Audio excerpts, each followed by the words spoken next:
से भजन, कर्मों से पूजन। मेरा ही भजन कर रहा है, वो मेरे को याद कर रहा है, कर्मों में भी मुझे देख रहा है, सब में मुझे देख रहा है, और कर्म भी वो मेरे लिए कर रहा है। मैंने उसको परिवार दिया है, परिवार को पाल के मेरा भजन कर रहा है, मेरा लगा ही नहीं रहा, मैं खत्म।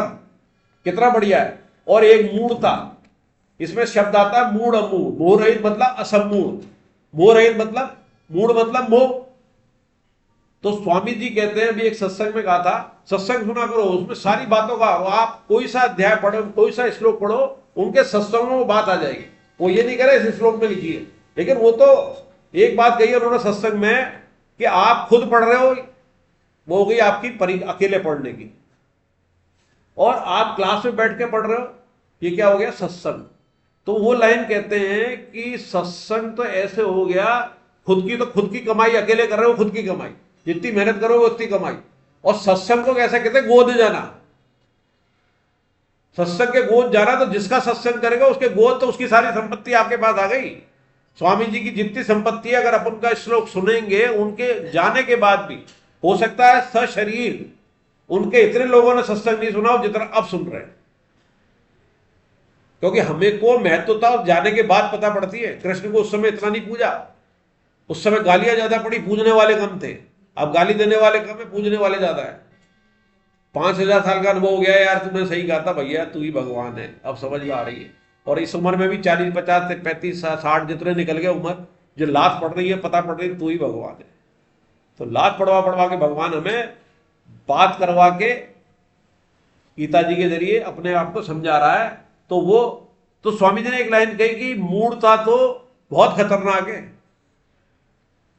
मूढ़ता और सठ में अंतर बताया है। सठवा ने मूर्ख, मूढ़ का मतलब जानबूझ के मूर्ख है, उसको नहीं सुधारा जा सकता। सठ को तो पता ही नहीं है, तो उसको तो समझा दोगे।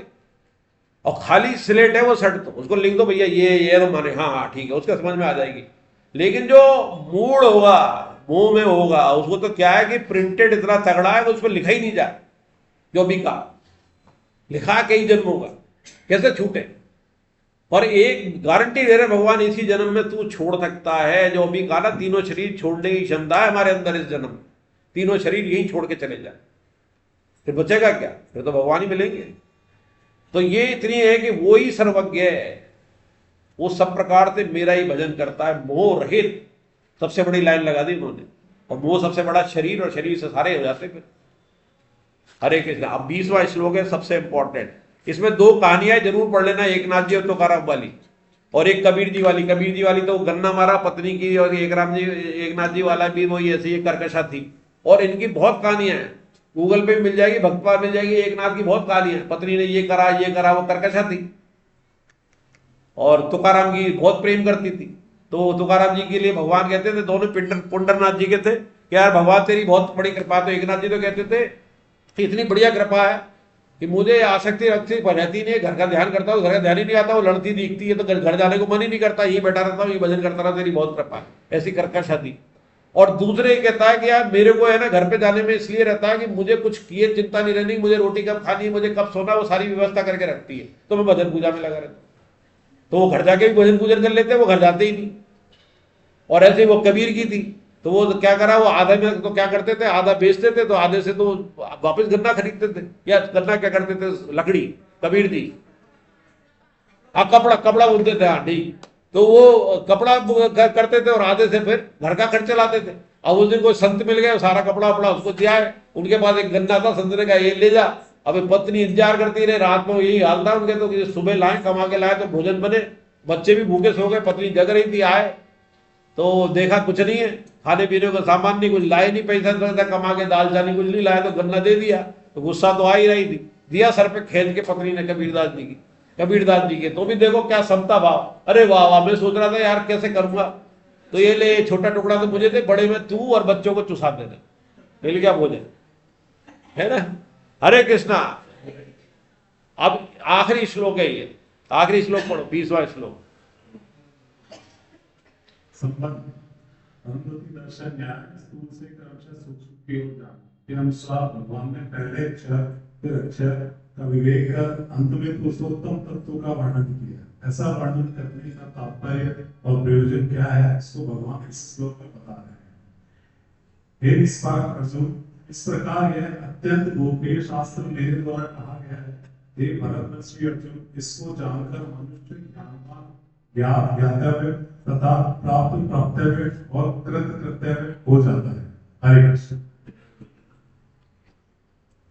ये अरुंधति दर्शन न्याय, इसमें भगवान ही कह रहे हैं कि स्थूल से क्रमशः सूक्ष्म की ओर जाना है। तो हम भी यही कर रहे हैं। स्थूल हम शरीर मान रहे हैं, संसार सबसे बड़ा स्थूल है, उसी से शरीर बना है, और जीव आत्मा इसमें बैठी हुई है, और भगवान भी सर्वत्र है।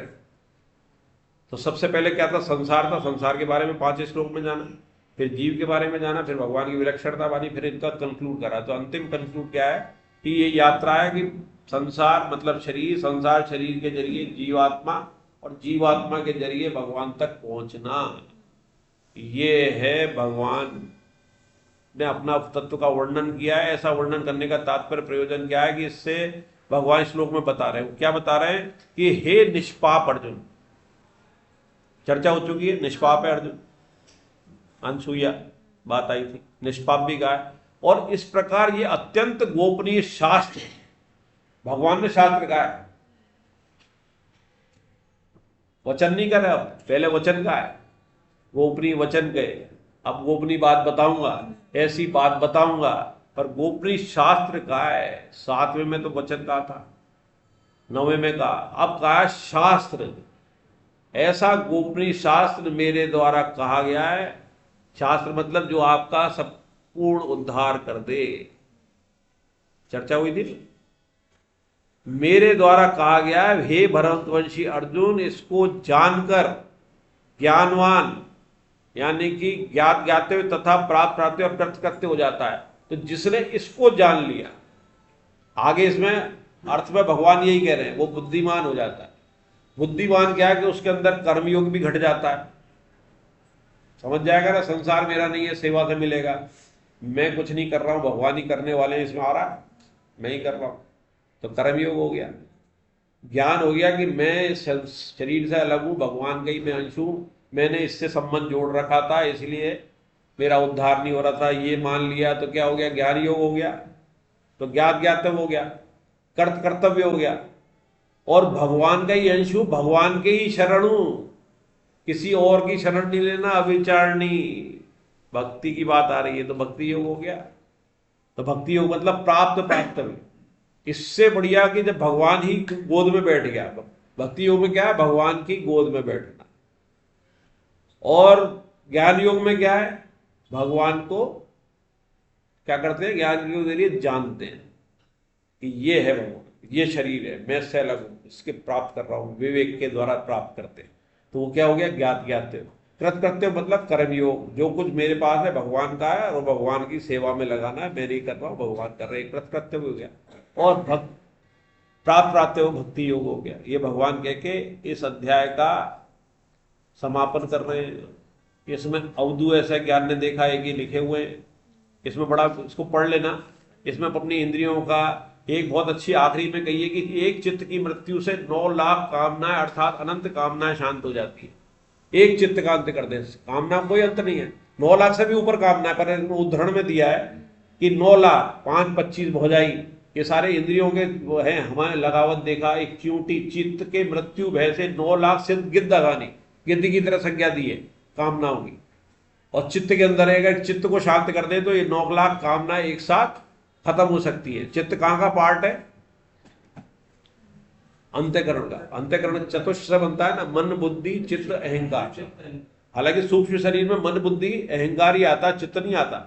लेकिन जब अंतःकरण की चर्चा करते हैं, अंतःकरण की शुद्धि के लिए ये बहुत समस्या आती है। कई बार सवाल पूछा जाता है कि चित्त और मन में क्या अंतर है। बुद्धि समझ में आ जाती है, अहंकार समझ में आ जाता है, पर चित्त और मन में सबके संशय रहता है।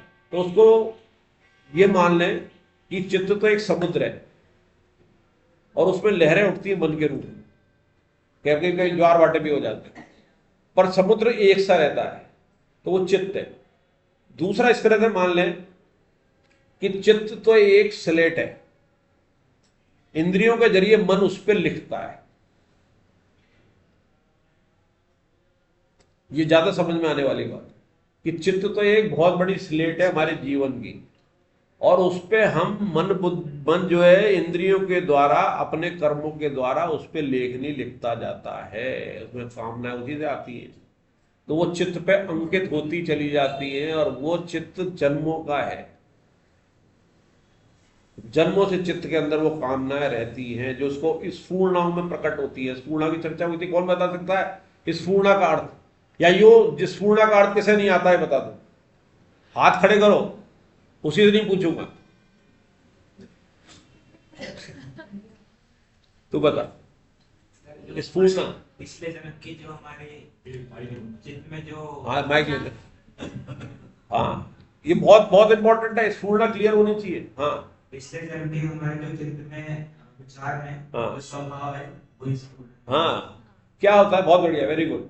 तो जब अभी चित्त की बात हो रही थी ना, वो लहरें उठती है, वो लहरें भी जोड़ लो, स्लेट के भी जोड़ लो, वो सब लिखी हुई है उस चित्त में। तो इस जन्म में वो चीजें हमें नहीं करने में आ रही, हमें ऐसा परिवार मिला है बहुत शुद्ध सात्विक, हमारे कई बहुत पूर्व जन्म का कर्म काम आ गए, आखिरी समय का स्मरण था, लेकिन हमने ऐसे कर्म किए जो उस परिवार में संभव नहीं है। जैसे ये सात्विक परिवार है, शराब कभी नहीं पी जाती, अंडा मीट नहीं खाया जाता, लेकिन हमारे मन में किसी कोई अंडा मीट खा रहा देख रहे हैं तो आ रहा है ऐसा, देखो खा के, यार ये शराब पीने वाले बड़े मौज मस्ती करें, खा के देख।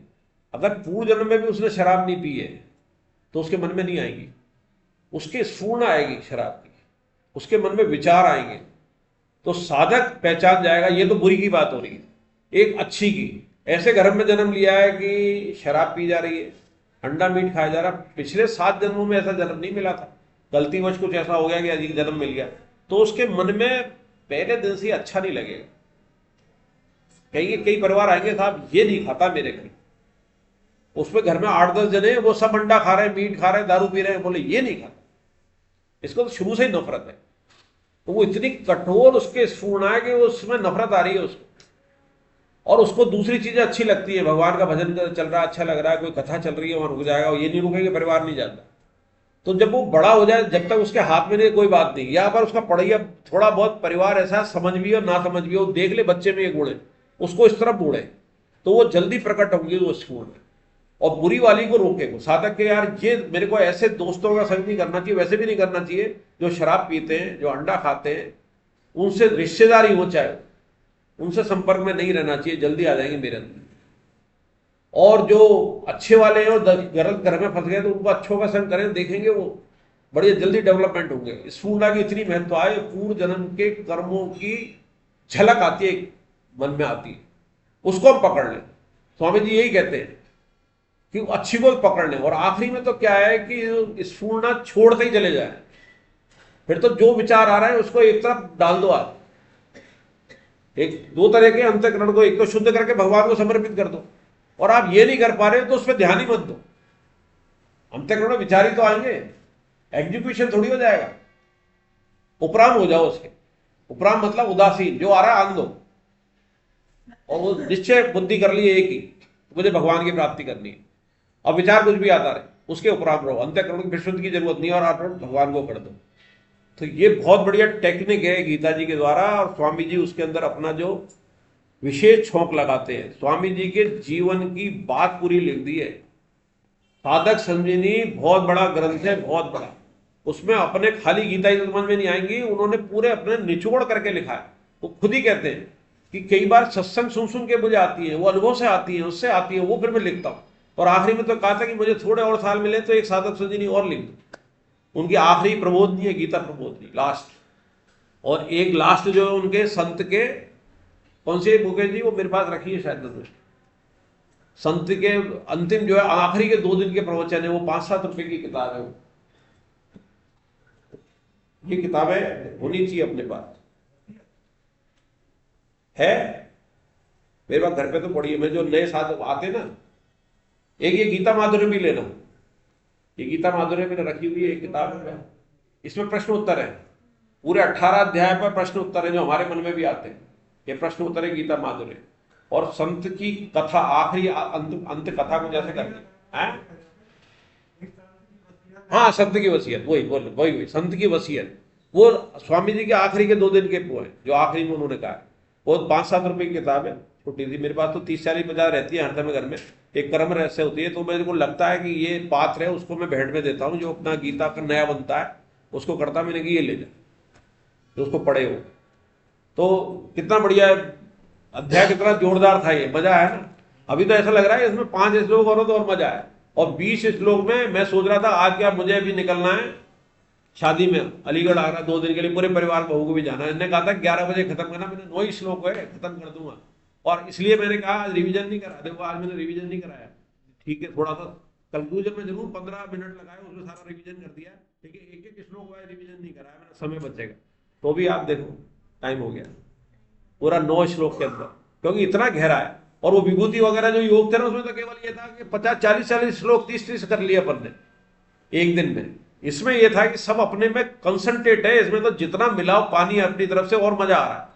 भगवान ने तो एक दे दी कंसंट्रेट रसना की 1 चम्मच। अब उसमें डाले जाओ आप, कितना उसमें दूध डाल रहे हो, शक्कर डाल रहे हो, आपके ऊपर है। हरे कृष्णा। पुष्प का वाचन, पुष्प पुष्प का वाचन। तत्सदिति श्रीमद्भगवद्गीतासु उपनिषत्सु ब्रह्मविद्यायां योगशास्त्रे श्रीकृष्णार्जुनसंवादे पुरुषोत्तम योगो नाम पंचदशोऽध्यायः। हरे कृष्णा। नाम संकीर्तन यस्य नाम संकीर्तन यस्य सर्व पाप प्रणाशनम सर्वपापनाशनम प्रणामो दुखे शमनम तमम नमामि हरि परम। बोलो बांके बिहारी लाल की जय, वृंदावन बिहारी लाल की जय, राधा गोविंद सरकार की जय, अर्जुन के सखा भगवान श्री कृष्ण की जय, उमर के घनश्याम की जय, विद्या के गिरधर नागर की जय, बोलो बृषभान सुता राधा रानी की जय, मर्यादा पुरुषोत्तम भगवान श्री राम की जय, जनक नंदिनी सीता मैया की जय, गौ माता की जय, धरती माता की जय, गंगा मैया की जय, उमा मैया की जय, बोलो साधक संजीवनी की जय, भागवत महापुराण की जय, बोलो चैतन्य महाप्रभु की जय, बोलो श्री श्री गुरु महाराज